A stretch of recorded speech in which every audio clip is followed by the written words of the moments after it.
Bueno, ante todo, buenas tardes. Bueno, me toca hablar de lo que ha sido la revolución biotecnológica de las nuevas vacunas, sobre todo ante el reto bueno, que hemos sufrido y que seguimos sufriendo de la pandemia de la COVID-19 y bueno, todo lo que tuvimos que hacer en estos últimos 3 años para obtener una vacuna en tiempo récord. Muchas de estas plataformas ya venían evaluándose.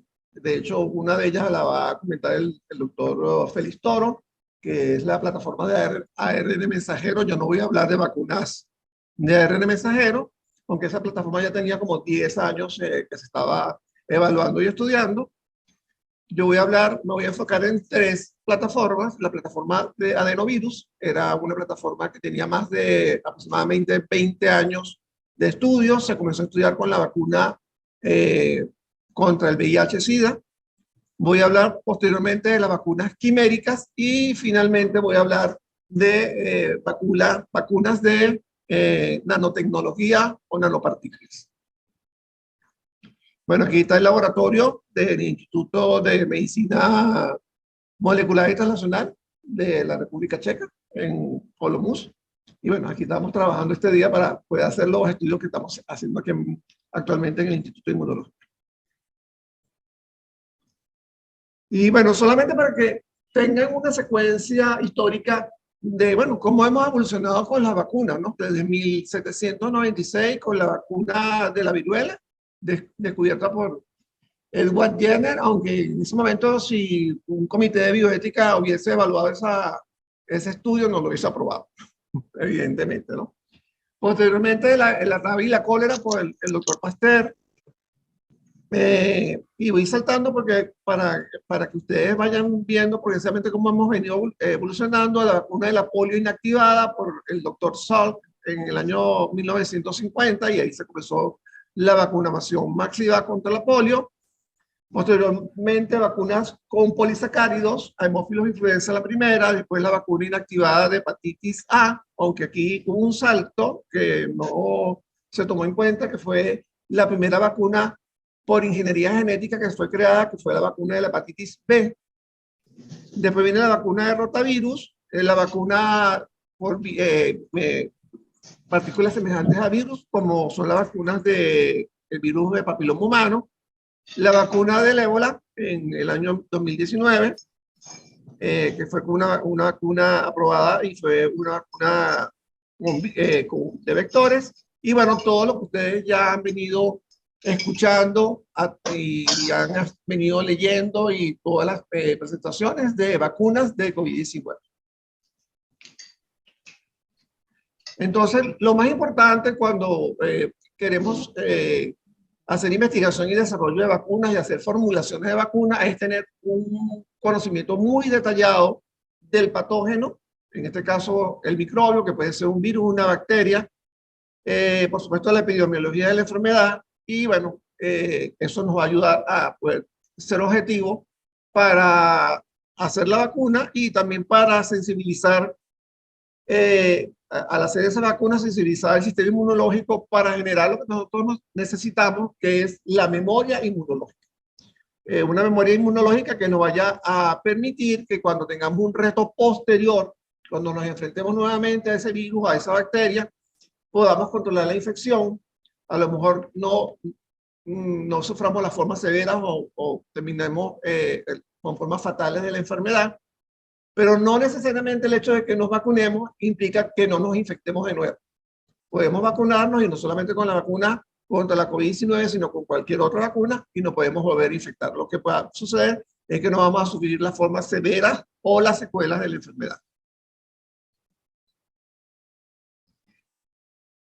Las vacunas que están basadas sobre todo en patógenos enteros pueden ser muy reactogénicas, o sea, pueden producir muchos eventos adversos. Y aunque muchas de ellas pueden ser fraccionadas, el hecho de que fraccionemos muchas de estas vacunas puede conllevar a que estas vacunas pierdan lo que se llama la inmunogenicidad. Inmunogenicidad que podemos evaluar de diferentes formas, no solamente determinando anticuerpos neutralizantes, sino también determinando la inmunidad celular. ¿Por qué? Porque al fraccionar esta vacuna se van a eliminar los patrones moleculares asociados a los patógenos en el proceso. Entonces eso va a reducir la eficacia de la vacuna y por lo tanto vamos a tener necesariamente que utilizar en este tipo de vacunas los adyuvantes.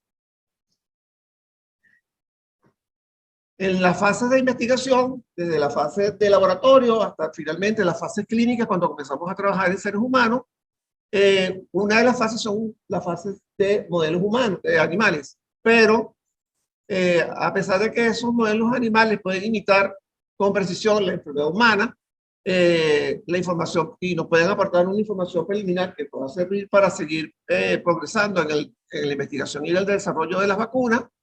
Finalmente son los ensayos clínicos los que van a conllevar a darnos la información necesaria de, primero, seguridad de una vacuna, inmunogenicidad de una vacuna y finalmente la eficacia de una vacuna. Okay. Creo que, perdón, okay.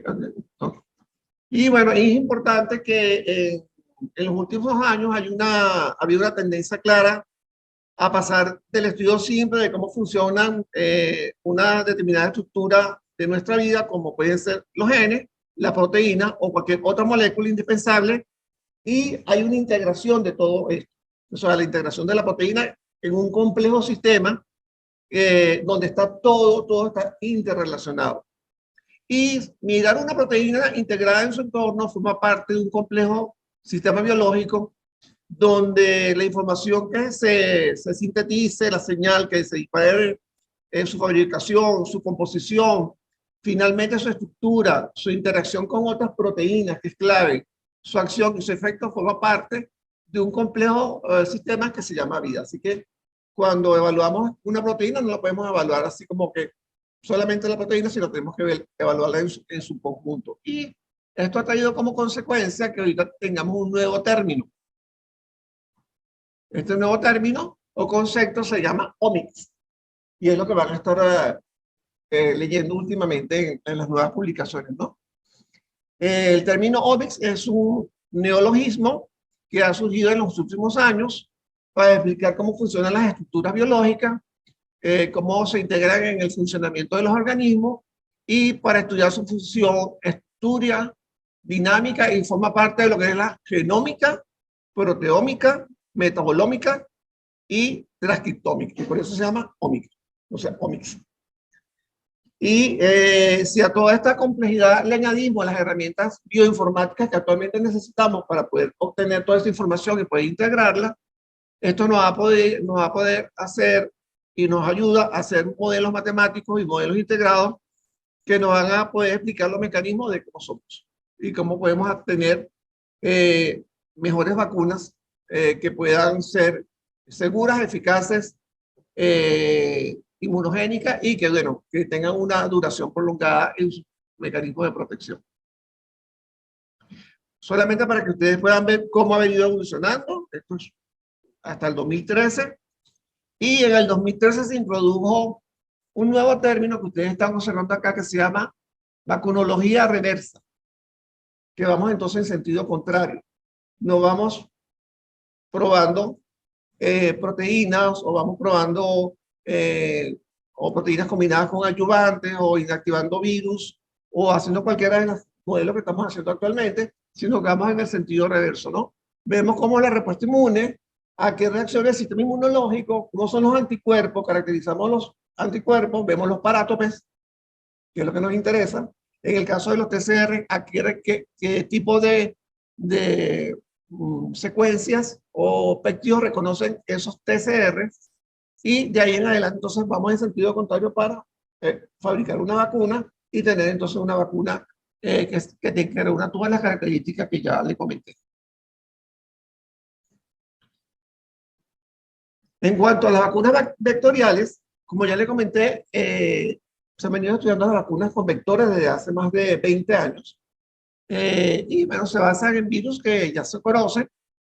Generalmente son vectores virales que se van a hacer recombinantes y se utilizan para administrar antígenos de un determinado microorganismo o patógeno. Y lo importante es que, bueno, como yo le dije, ya se venía utilizando la primera vacuna con que se intentó trabajar con vectores fue con la vacuna del HIV o el VIH. Lamentablemente los resultados no fueron favorables. Los resultados de los dos estudios, STEP y el estudio PANVILI, lamentablemente no fueron satisfactorios y hubo que suspender el estudio. En este caso fue en Tailandia donde se hizo este estudio con esta primera vacuna con estos vectores. Y aunque ustedes han oído que hemos trabajado con, el principal vector que hemos estado utilizando son los adenovirus. Hay otros virus que también se pueden utilizar para poder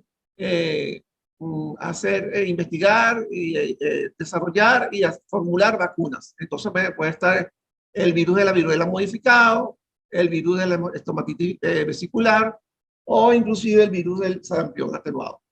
Estos virus se van a modificar genéticamente, van a ser por proceso de mutagénesis y esto va a lograr que estos virus sean inocuos para la persona que vaya a recibir la vacuna y van a llevar la información genética que nosotros necesitamos del antígeno al cual queremos que se produzca la respuesta inmune. Y alternativamente, el virus vector puede ser modificado para que lleve el antígeno deseado. Por ejemplo, y en el caso de las vacunas que actualmente tenemos de vectores, la proteína de la espiga del SARS-CoV-2, en este caso, ¿no? Se modifica y entonces, bueno, hace que sea como un transportador de esa determinada proteína.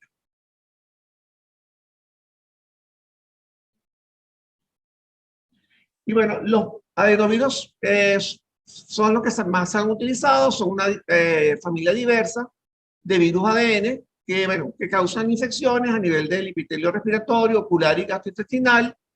Tiene un genoma que es un genoma lineal, es un virus de doble cadena, con tamaños que oscilan entre 20 a 45 kilobases, ¿no? Tienen varias ventajas estos vectores virales para el desarrollo de vacunas. Primero que tienen una baja patogenicidad, son desde el punto de vista genético muy versátiles, tienen una buena seguridad y importantísimo en un vector que vayamos a utilizar como vector para hacer una vacuna es que no se integran al genoma del huésped y tienen una gran capacidad de incorporación de transgenes, o sea que podemos hacer corte y empalme y colocar en ese determinado virus la proteína que queremos expresar.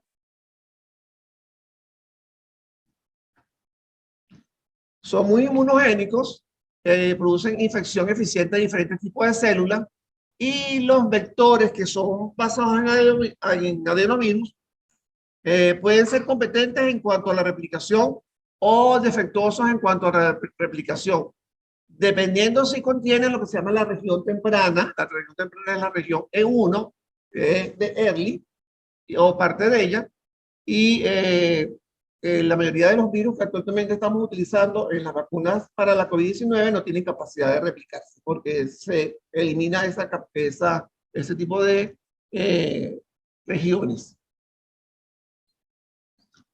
Entonces, bueno, aquí ustedes pueden ver entonces la estructura del virus y pueden ver las regiones en asterisco, en este asterisco que está acá, en la región E1A y la E4A y la E3 y la E1B se eliminan y aquí se insertan entonces, en este caso, la secuencia o el gen que codifica para la proteína del espiga. Y entonces este adenovirus no tiene capacidad de replicarse.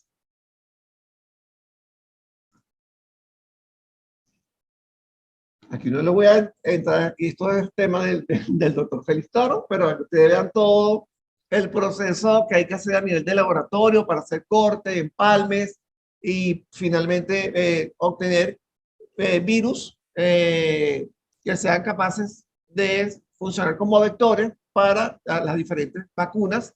Y bueno, creo que muchas vacunas en el futuro van a utilizar este tipo de vectores. Inicialmente uno de los problemas que había con los adenovirus, sobre todo con el adenovirus 5, es que es un virus que circula muy frecuentemente en la población. Tenemos anticuerpos contra ese adenovirus 5 y podíamos inhabilitar o neutralizar ese virus. Por eso es que, bueno, las vacunas que actualmente se están utilizando utilizan adenovirus 26, el adenovirus 26 entonces es menos frecuente y circula menos en la población. Tenemos vacunas quiméricas, son las que han aparecido actualmente. Aquí estamos combinando diferentes virus, en este caso el virus de la fiebre amarilla, que es un virus atenuado. También se hacen procesos de corte y empalme y se está desarrollando para la vacuna del dengue. El primer laboratorio que comenzó a hacer este tipo de vacunas quiméricas fue el Sanofi. Y aquí están las tres formas como de vacunas quiméricas que se están desarrollando, que algunas de ellas están aprobadas, la de Sanofi está aprobada. Como ustedes pueden ver, se coloca la región perimembrana de el dengue 1, dengue 2, dengue 3 y dengue 4 y la proteína E, ¿no? Y aquí está otra vacuna, aquí está la de Takeda. Lamentablemente la de Sanofi Pasteur tiene un problema, que no se puede colocar en individuos que no hayan sido, o sea, que no hayan sufrido la enfermedad previamente.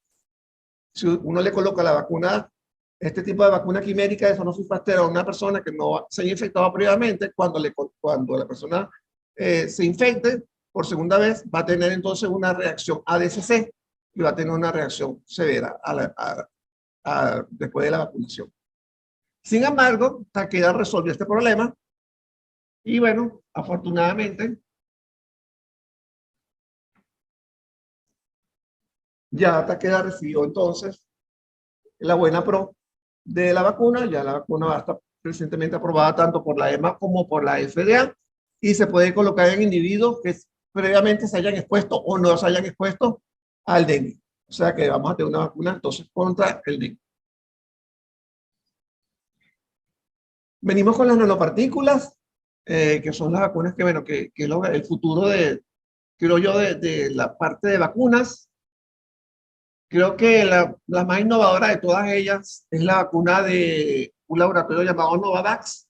Como pueden ustedes observar, utilizan un baculovirus donde está insertado el gen que codifica para la proteína de la espiga, infecta una célula de polilla y esta célula de polilla va entonces a sintetizar la proteína de la espiga. Esta proteína de la espiga se va a anclar en una partícula sintética de tipo jabonosa y adicionalmente se le va a agregar un ayudante que también ha sido modificado, que es una saponina. Y bueno, este es por aquí vienen otros procesos de investigación y desarrollo trabajando con nanopartículas. Así que esta vacuna ya también recibió la aprobación tanto de la agencia regulatoria FDA como de la EMA y también está disponible. Así que muchas de las vacunas van a venir por esta vía. No quiero dejar atrás los ayudantes. ¿Por qué? Porque los ayudantes es importante, como han venido avanzando a lo largo del tiempo. Comenzamos con los ayudantes que eran sales de aluminio, que han sido utilizados por más de 80 años. Pero como ustedes pueden observar, bueno, han aparecido nuevos ayudantes como AS04, AS01, AS03, CPG y otro tipo de ayudantes que mejoran la respuesta inmunológica y hacen que la respuesta inmunológica a la vacuna sea más robusta. Por supuesto, hay que mejorar la aplicación. Las vacunas intranasales vienen en camino. Eso va a ahorrar dinero, va a ser farmacoeconomía, va a ser más fácil de colocar y la logística va a ser mucho mejor. Y bueno, para terminar con dos láminas, hay que reconocer a algunas personas que a veces se pierden en la historia de lo que es la vacunación. Y ahí tenemos al doctor Francisco Javier Balmis, que con 22 niñitos gallegos que se vieron de tubo de ensayo, llevó la vacuna de la viruela a ultramar. Y bueno, y vieron todos los viajes que hizo este señor, desde aquí, desde Galicia, y bueno, aquí terminamos en Venezuela, y hizo todo este recorrido, ¿no? Creo que son personas que, bueno, que hay que hacerles su reconocimiento porque no solamente es investigar desarrollar la vacuna y producirla, sino también la distribución final, para que le llegue a todo el mundo y sea equitativa. Y bueno, termino con una frase de Einstein diciendo que hay dos cosas infinitas, el universo es una de ellas y la estupidez humana. Y del universo no estoy seguro. Muchas gracias.